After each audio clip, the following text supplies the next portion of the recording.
Há uma pergunta tão antiga que se calhar até as montanhas já se esqueceram de quando foi feita pela primeira vez. Não foi gravada em pedra, mas foi sussurrada, sabem? De mestre para discípulo. A pergunta é simples: para onde foram os deuses? Porque, segundo os textos védicos, houve um tempo em que eles andavam mesmo entre nós. E é precisamente esta a questão que vamos explorar. Ela é o fio condutor de toda esta narrativa. Mas atenção, isto não é uma pergunta filosófica, daquelas abstratas, é literal. Os textos védicos não veem isto como um mistério, mas sim como uma inevitabilidade. Uma que tem uma linha de tempo e uma razão. E nós vamos descobrir que razão é essa. Bem, para nos guiar, vamos seguir a história tal como os antigos videntes a contaram. Começamos na Era do Ouro Claro, depois vamos ver o seu declínio, explorar a profecia para a nossa própria era e, no fim, descobrir o que ficou para trás, quase como uma promessa. Primeiro que tudo, temos de tentar perceber como era o mundo quando os deuses estavam por cá. E acreditem, não era este mundo que conhecemos. O tempo movia-se de outra forma. Mais devagar, mais fundo. Os antigos chamavam-lhe Satya Yuga, a Era da Verdade.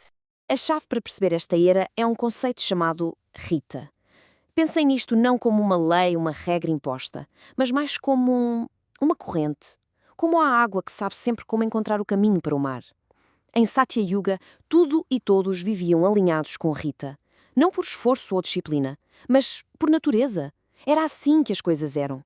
Agora, vamos pensar um bocadinho no que isto significa. Um deus não estava num trono lá, longe, para além das nuvens. Estava aqui, perto, alcançável. Agni, o deus do fogo, não era um símbolo, era uma presença real em cada chama. E o mais importante, como não havia distância entre o sagrado e o humano, não era preciso haver templos. A própria existência de um templo, sugerem os Vedas, já é um sinal de que existe uma distância espiritual. Mas claro, essa perfeição não durou para sempre. E o mais curioso é que o grande desmoronar não começou com uma guerra ou uma catástrofe. Não. Começou com algo quase pequeno demais para se notar. Um pensamento. Vamos ver como é que esta mudança começou. Ok, um pouco de contexto. O tempo védico é cíclico, não é linear. Está dividido em 4 grandes eras, as yugas, e cada uma delas é mais curta e, digamos, menos luminosa que a anterior. Satya Yuga foi a primeira, a mais longa, um tempo de perfeição. Nós? Nós estamos agora em Kali Yuga, o ponto mais baixo de todo o ciclo.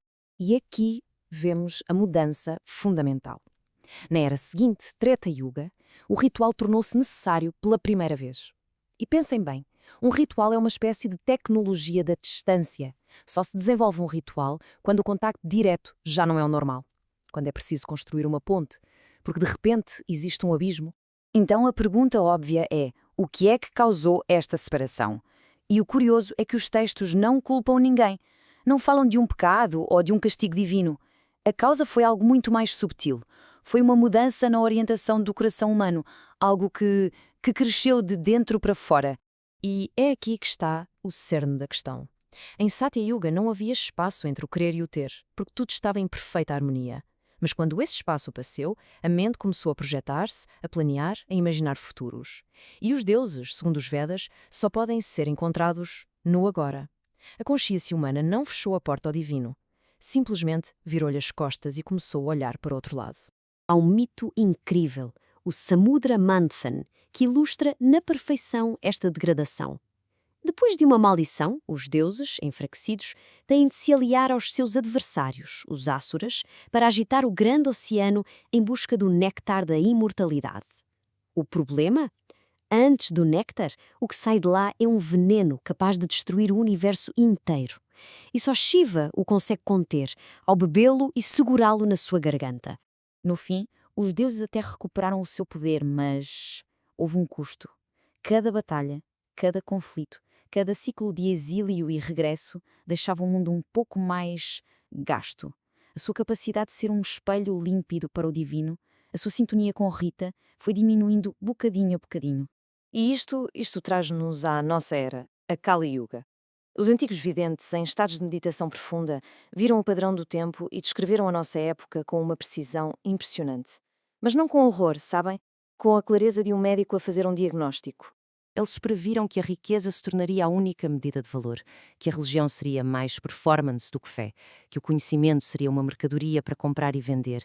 Previam o enfraquecimento dos laços familiares e que a terra seria tratada como um mero recurso a ser explorado. A precisão disto, escrito há milhares de anos, é, no mínimo, inquietante. O Mahabharata dá-nos até o momento exato em que a nossa era começou. E não é um cálculo astronómico, é um evento, o dia em que Krishna deixou a Terra.